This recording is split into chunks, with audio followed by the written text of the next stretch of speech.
Mes ndërtesave dhe magazinave në zonën e Kasharit, në një prej hapësirave të fundit të Lira, në pak javë është ngritur një aren gjigande. Projektor verbues, skela disakatëshe dhe një skenë e madhe në mes, janë ndërtuar me ritme të përshpejtuara për të pritur këngëtarin me famë ndërkombëtare Kanye West, në ato që është cilësuar si eventi më i madh muzikor i vitit.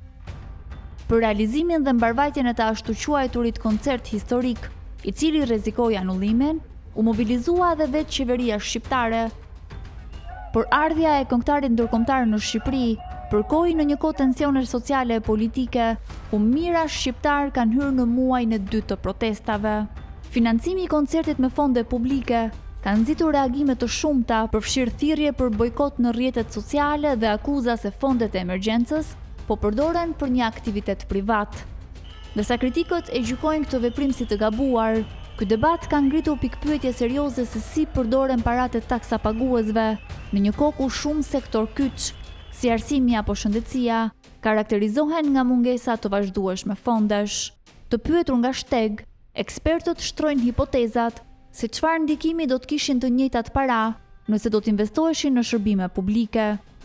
Zëvendës presidenti i sindikatës së mësuesve Isa Halilaj thotë se kjo shumë do të mjaftonte për ndërtimin e disa shkollave moderne që do të akomodonin mijëra nxënës.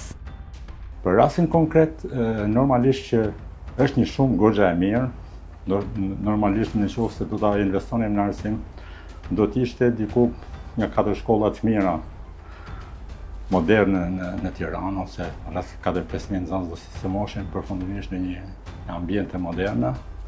Mund të ishte për laboratore, mund të ishte për projekte të ndryshme, ndoshta edhe për kulturën, për artin në shkolla. Që prej fundit të prillit ku njoftoi mbajtjen e koncertit, kryeministri Edi Rama e ka paraqitur ardhjen e Kanye West si një mundësi për të promovuar Shqipërinë dhe për të nxitur turizmin.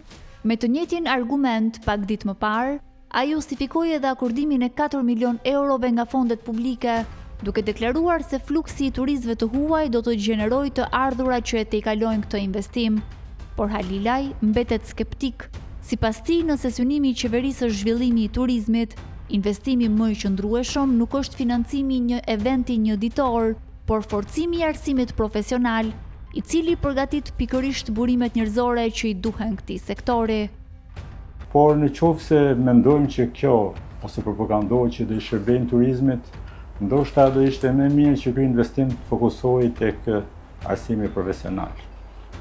Sepse sot ne kemi kërkuar vazhdimisht arsimi profesional duhet të jetë në varësitë Ministrisë së Arsimit dhe jo në varësitë ministrive tjera dhe thjesht mbulohet nga një drejtori. Nëse themi Shqipëria turistike, arsimi profesional, shërbimet do të jenë në fokus, do të investohet në dritë. Nëse ne pretendojmë që të kemi turizëm militar, atëherë do t'i përgjigjemi edhe me shërbime elitare. Por pa një arsimim profesional e vështirë që të arrihet kjo. Një këndvështrim tjetër sill pedagogu dhe eksperti i shëndetësisë Qamil Dika. Ai argumenton se organizimi një eventi të këtyre përmasave mund të ketë ndikim pozitiv në ekonomi përmes rritjes së numrit të turistëve dhe konsumit të tyre në vend.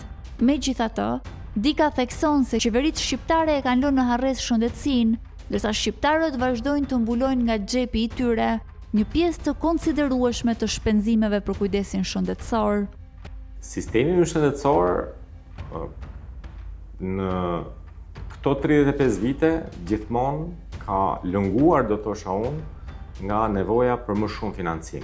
Ne patjetër që jemi të nënfinancuar, më së paku çdo parti politike kur hyn në zgjedhje, objektivin kryesor të saj në sistemin shëndetësor është financimi me 5% sipas rekomandimeve të Organizatës Botërore të Shëndetësisë të sistemit shëndetësor të vendit.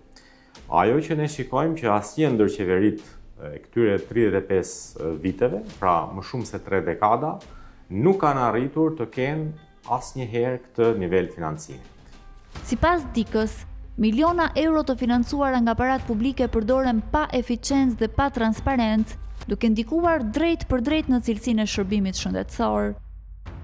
Sigurisht me këto para sistemi ynë publik ka nevojë jo vetëm për kaq, por edhe për shumë më tepër, por mjafton që ne të referohemi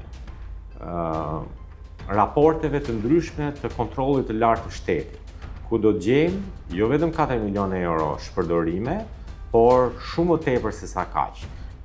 Ekspertët argumentojnë se financimet në këto sektor janë jo vetëm emergjent për rëndësinë që ato mbarten, por edhe si rezultat i lënjes në arrest prej shumë dekadash. Dika veçon onkologjikun si një prej shërbimeve më problematike. Më vjen keq që ta konstatoj si ekspert i sistemeve shëndetësore që asnjë qeveri nuk e ka pasur prioritet shëndetësinë dhe sistemin shëndetësor në veçanti. Sigurisht rasti më tipik është onkologjiku, i cili i ngjan një lëmshi të ngatruar kaq keq sa kërkush tashmë asnjë drejtues i sistemit, asnjë ekspert i sistemit dhe asnjë profesionist i sistemit, aq më pak qytetarët vet, nuk gjejnë dot atë fijen për ta zgjidhur në këtë ngatresë të bërë në kaq shumë vite. 4.2 milion euro për një event që qeveria konsideron një mundësi për promovimin e Shqipërisë, hasen me kritikat e ekspertëve që përballë ka një sistem arsimore shëndetësor në nevoja për financime të menjëhershme dhe reformime të thella. Një koncert që synon të sjellë imazh dhe turist për disa ditë, është vendosur përballë nevojave të akumuluara ndër vite në sektor që prekin jetën e qytetarëve, por përplasja nuk është vetëm mes financimit të një koncerti dhe dy sektorëve publik. Përplasja, sipas ekspertëve, mbetet tek mënyra e përdorimit të parave. Një shtet me burime të kufizuara që u lë mangësi qytetarëve në shërbime jetike, por që paralelisht, sipas tyre, mobilizohet në investimin miliona eurosh për të mos i lënë ata pa një spektakël.